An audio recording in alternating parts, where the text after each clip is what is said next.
Sa ngayon ay binalikan ko muna yung aming isda kasi chine-check ko yung kalagayan nila kasi nga parang ayan, may isang parang nasa ano na, parang mamamatay na ata yung isa. So inayos ko muna,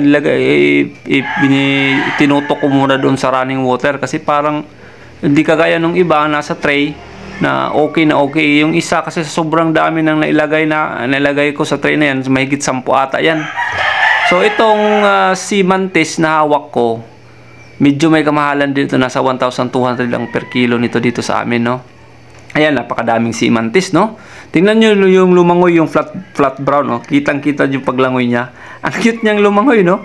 Parang parang siyang parang pasayan or shrimp. Naku, patay tayo diyan, kunting lang, nako. Malapit na yung kamay ko madali dong stonefish, no. Yan, no. Nay, nako, kunti na lang. Madadali na tayo.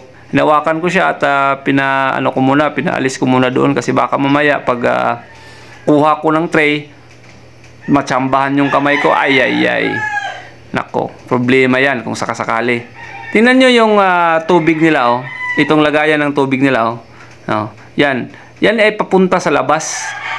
So, kaya hindi siya napupuno kahit agas lang yung tubig doon kasi meron namang merong butas doon. Tsaka yung level ng tubig doon lang sa tubo na yon, no. So guys, yan yung mga isda namin. Mapapansin nyo may mga isang piraso na kakaiba doon sa kanila, no, yung parang may dotted yan, no. Yan isang klase din yan ng ordinary grouper. Or ang tawag dyan is ordinary panther, no? Kung tawagin dyan sa station na yan. So tinitingnan ko yung kalagayan ng isda, okay naman, wala naman naging problema, maganda, stable naman, hindi na sila malikot. So parang nawala na yung stress sa kanila, no? Hindi na sila malikot, kagaya nung nasa pa lang. So chine-check ko, dinodouble check ko talaga palagi yung kalagayan nila.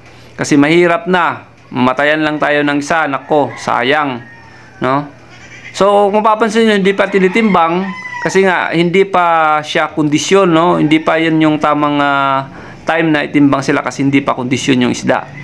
Ngayon guys, balikan ko lang itong crabs kasi meron akong nakitang babae na napakalaki. Sabi ko, naku, sarap siguro nito. Ang tabay, no?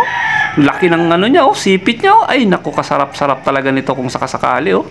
Wow, yummy. Sarap nitong iulam. Tsaka babae yon, kaya mataba. Ito naman ay isang lalaking blue crabs, oh. Nakapakalaki din, oh. Sus, sarap talaga nito. Ay, nako. Napakailap na nga lang. Pero talagang yummy talaga yan kung sakasakaling iluto natin yan. Sarap.